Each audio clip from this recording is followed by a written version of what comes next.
सबको मेरा सलाम, सबको मेरा जय मसीह की। दोस्तों, आज मैं कुछ नए वचनों के साथ आपके सामने आया हूँ ताकि हम कुछ नए वचन आज सीख सकें। हम कुछ वचनों को आज जानेंगे और समझेंगे, और उस किताब का नाम है भजन संहिता अध्याय 139 वचन 2 से 13 तक। आज हम सीखेंगे कि ये वचन क्या कहते हैं। आइए हम सीखते हैं ज़्यादा टाइम ना लेते हुए। पहला वचन, तू मेरा उठना बैठना जानता है और मेरे विचारों को दूर ही से समझ लेता। जी हाँ दोस्तों, वो हमारा उठना बैठना जानता है और हमारे विचारों को दूर से समझ लेता है, क्योंकि वो परमेश्वर है। आपको क्या लगता है वो परमेश्वर हमें देखता नहीं होगा? क्या हमें वो जानता नहीं होगा जिसने हमें बनाया? वो सब जानता है। कई लोग ये सोचते हैं कि हम कुछ भी कर रहे हैं तो हमें कोई देख नहीं रहा। दोस्तों, आप गलत हैं, क्योंकि परमेश्वर आपको देख रहा है। आपकी हर एक चीज़ पर उसकी निगाह रहती है। आपको पता है परमेश्वर सर्वव्यापी है। वो एक बार में सबको देख लेता है और वो सबको जानता है, क्योंकि वो हमारा उठना बैठना, हमारे विचारों को, हमारे अंदर की बातों को वो सब जानता है। हम उससे छुपे नहीं रह सकते। वो हमारी सारी बातों को जानता है। आइए आगे बढ़ते हैं। मेरे चलने और लेटने की तू भली बात ही छानबीन करता है, मेरी पूरी चाल चलन का भेद जानता है। हे यहोवा, मेरे मुंह में ऐसी कोई बात नहीं जिसे तू पूरी रीति से मैं जानता हूँ। देखा दोस्तों, साफ साफ लिखा है कि हे यहोवा, मेरे मुंह में ऐसी कोई बात नहीं जिसे तू ना जानता।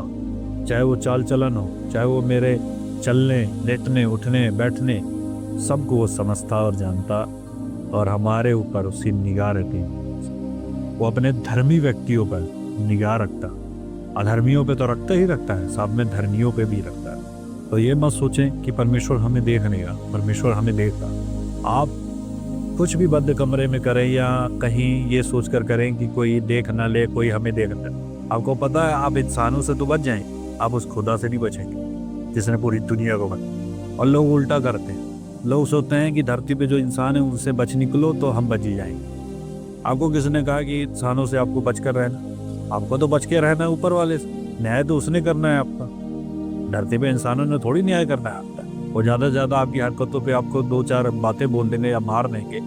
जिस परमेश्वर ने आपको दंड दे दिया, आपको कौन बचाएगा उससे? कोई नहीं बचा सकता, क्योंकि वो तो सर्वव्यापी है।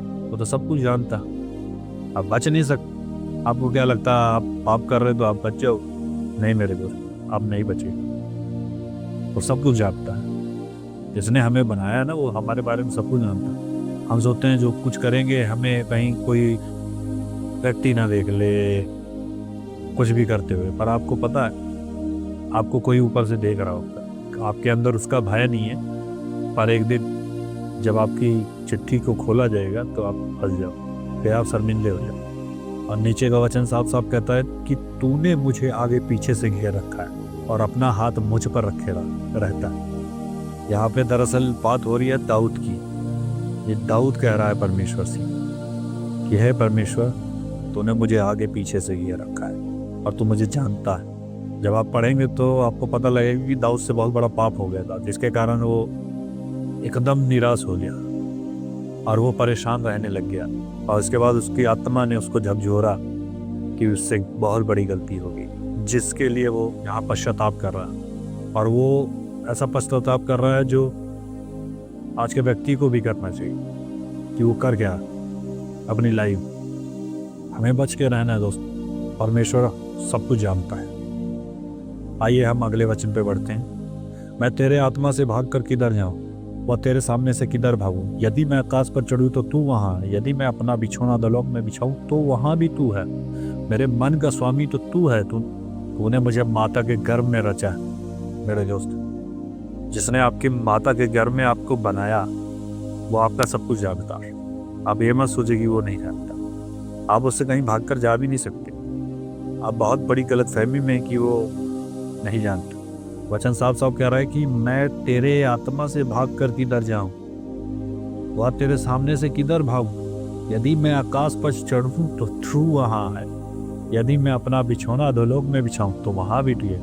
यहाँ सियोल की बात हो रही है, अधोलोक की बात हो रही है कि वहाँ का भी स्वामी तू है और आकाश का भी स्वामी तू है। मैं यदि दोनों जगह जाऊं तो दोनों जगह, और मैं कहाँ भागूं?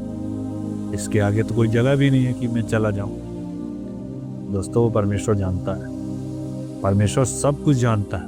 वो निरंतर सबको देख रहा होता है। बच के रही। आज हम कुछ भी करते हैं ना, या हम ये सोचते हैं कि हम इसका बुरा कर देंगे तो बहुत अच्छा हो जाएगा। नहीं मेरे यीशु ऐसा नहीं। दोस्तों, हमें बच के रहना। हम उस परमेश्वर से भागकर कहीं भी नहीं जा सकते। हम अपने पापों को नहीं छुपा सकते, वो सब कुछ जानता। आपको पता न्याय के तू आप फंस जाओ, सारा काला चिट्ठा आपका खोल देगा। दाऊद साथ सब रो रो के कैसे मिन्नतें कर रहा है यहाँ परमेश्वर के साथ। उसको समझ आ गई कि मैंने जो गलती की है वो बहुत बड़ी गलती, इसलिए वो अपने आप को परमेश्वर के आगे समर्पित कर दिया उसने। तो प्रभु, मुझसे गलती है, तुम ये क्षमा कर, मैं कहीं नहीं भाग सकता तेरे सामने से। इसलिए मेरे दोस्तों, कुछ भी गलत करने से पहले आपके अंदर परमेश्वर का भय होना बहुत जरूरी, ताकि आप बच सके। नहीं तो कुछ नहीं हो पाएगा। इस धरती पे आप कुछ वर्षों के लिए हैं, उसके बाद आपको कोई नहीं जानेगा, कोई नहीं पूछेगा। आप अकेले पहुंच जाएंगे तो लोग जहाँ से आपको कोई ही नहीं जाता। इसलिए अच्छे कार्य करिए और परमेश्वर में बने रहें। कोई ऐसा काम ना करे जो परमेश्वर को सौंपी। वो सर्वव्यापी है, सर्वज्ञानी, उससे कोई बच नहीं सकता। वो हमें सब जानता है। वो निरंतर पृथ्वी पे धर्मी और अधर्मियों पर फोकस करता है और देखता रहे। चलिए दोस्तों, मेरा संदेश यहीं तक था। मैं नेक्स्ट वीडियो में नए वचन के साथ, नए टॉपिक के साथ आपके सामने आऊँगा, ताकि हम कुछ और सीख सकें। यदि मेरा ये संदेश आपको अच्छा लगा है तो इस चैनल को आगे प्रमोट करें, लाइक करें, सब्सक्राइब करें, ताकि मेरी आने वाली जितनी भी वीडियो आप तक पहुँचे। सबको मेरा सलाम, सबको मेरा जय मसीह।